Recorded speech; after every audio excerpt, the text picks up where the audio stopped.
Olá, pessoal! Eu sou a professora Poliana e esta é a aula de Sistema Esquelético, parte 2.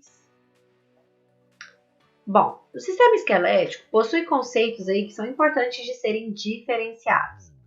Pensando nisso, há duas denominações mais importantes que a gente fala: esqueleto.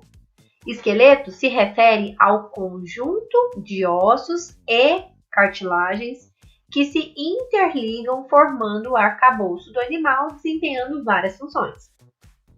E o outro termo é osso. Ossos são estruturas resistentes de número, coloração e forma variáveis, com origem, estrutura e função semelhantes. Em conjunto, esses ossos, junto com as cartilagens, constituem o esqueleto.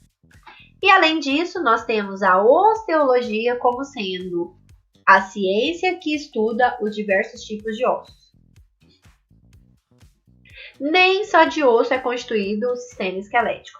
Além dos ossos, que são peças rígidas, de número, coloração e formas variáveis, possui estruturas para permitir a passagem de vasos sanguíneos, linfáticos, nervos e permitir a fixação de estruturas como fáscias, túnicas, músculos, dentre outros.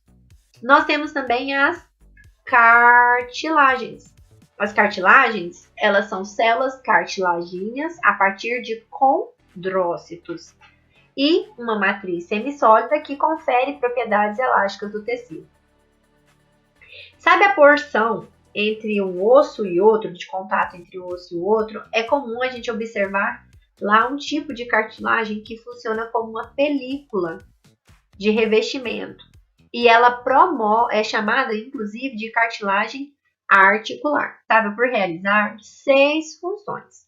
São elas: proteção, sustentação do corpo e conformação, armazenamento de íons, armazenamento de triglicerídeos, movimentação do corpo e hematopoiese ou hematopoese.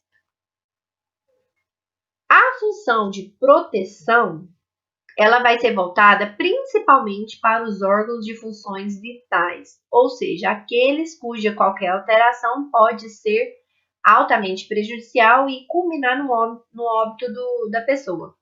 Então, ela vai envolver aí a proteção principalmente do coração, dos pulmões e do sistema nervoso central, crânio e dos ossos da coluna vertebral, que vão proteger o sistema nervoso central, o encéfalo e a medula espinhal. Mas também eles podem promover a proteção aí através da caixa torácica, que vai ser constituída basicamente do osso externo, que é anterior, das costelas, que formam a parede lateral, e posteriormente das vértebras torácicas, para proteger o coração e os pulmões. O sistema esquelético ele vai dar também sustentação e conformação ao corpo. Ele é importante para fixar os músculos e outros tecidos. Em alguns locais a gente tem, por exemplo, o contato da epiderme. E, além disso, permitir a nossa postura bípede, ficar sobre dois pés, certo? E manter a coluna ereta. Por isso a gente tem aí a composição através das vértebras cervicais, torácicas, lombares e do sacro. Conforme você pode ver, a gente forma curvaturas quando são vistas em vista lateral. Embora anteriormente pareça que ela é reta, lateralmente a gente consegue ver a presença de curvaturas. Essas curvaturas vão permitir a realização de diferentes funções no corpo humano. E aí a gente consegue ficar em pé, né, naturalmente e sem nenhum tipo de problema. Além disso, o sistema esquelético vai ser importante para armazenar íons. Que íons, professora? Principalmente o cálcio, representado aí por Ca2+, e o fósforo, representado por P+, que vão constituir o quê? Dureza e força ao osso. Isso aí é importante porque vai ser fonte de íons para calcificação fetal durante a gestação da mulher.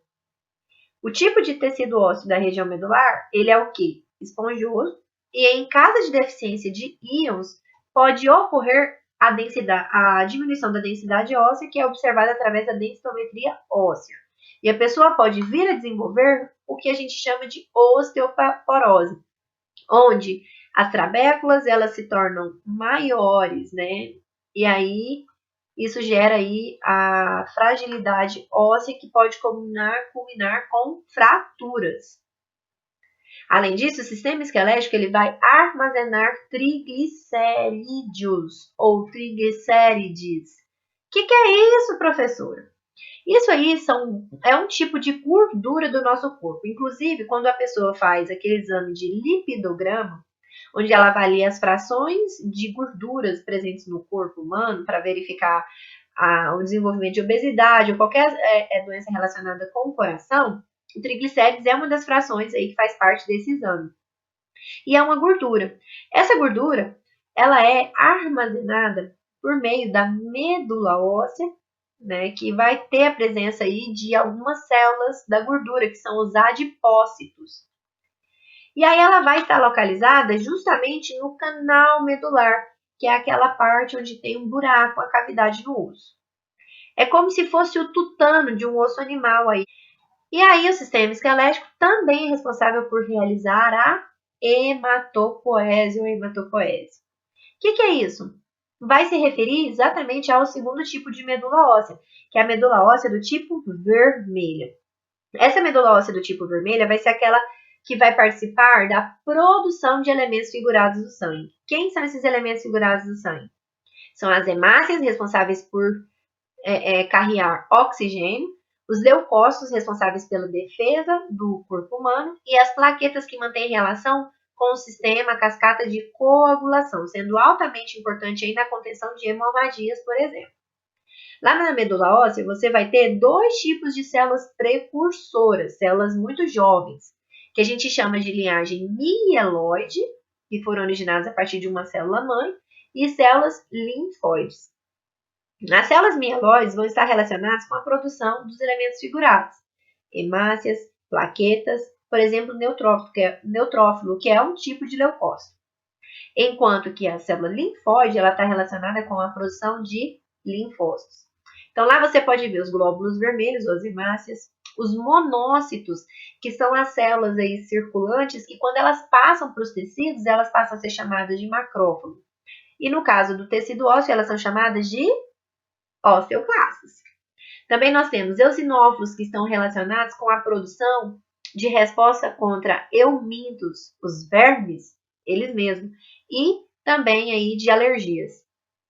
Os linfócitos, que vão agir de duas formas, chamando novas células, que são os linfócitos T celulares, ou linfócitos B, que são aqueles responsáveis pela produção de anticorpo. Neutrófilos, que são polimorfonucleares, eles podem ter até 5 núcleos. E eles são relacionados com a fase aguda, por exemplo, de uma inflamação. E tem alto poder aí microbicida, liberando óxido nítrico, por exemplo, ou reativos de oxigênio, para poder conter uma infecção bacteriana. Basófilos, que também tem relação aqui próxima dos eosinófilos, estão presentes na circulação em um número muito pequeno, 1 a 2%, e as plaquetas, que na verdade não são células, mas elas são fragmentos de megacariócitos. Qual que é a relação entre a medula óssea vermelha e a medula óssea amarela? Aqui vocês podem ver um corte do tipo sagital, que foi realizado. Ele está demonstrando uma parte do joelho. Aqui onde está identificado como medula óssea é o canal medular do osso fêmur. Está fazendo contato com o osso da tíbia. E aqui em cima você tem uma porção aqui da patela. E todo o restante é envolvido por epiderme, vasos, né, e nervos aqui, músculos. E aí o que a gente tem? A medula óssea vermelha e amarela, elas têm diferentes concentrações em diferentes localizações. A medula óssea amarela, ela vai acontecer lá no canal medular, enquanto a medula óssea vermelha, ela está presente nas extremidades de ossos longos. Essas extremidades de ossos longos é o que nós chamamos de epífises distais e epífises proximais, em relação à linha média do corpo. Então, olha só, aqui você tem um osso, né, uma representação aqui esquemática de um osso, representando a epífise proximal, a epífise distal. Nelas, a gente vai observar a presença de medula óssea vermelha. Enquanto o corpo, a porção central do osso, é também chamada diáfise, é onde a gente vai ter toda a concentração de medula óssea do tipo amarelo. De uma forma mais simples, é isso. A ponta é a medula vermelha e o meio é a medula óssea amarela. O sistema esquelético ele também vai participar do movimento do corpo passivamente, né, por meio de um sistema de alavancas e aí junto com músculos e articulações.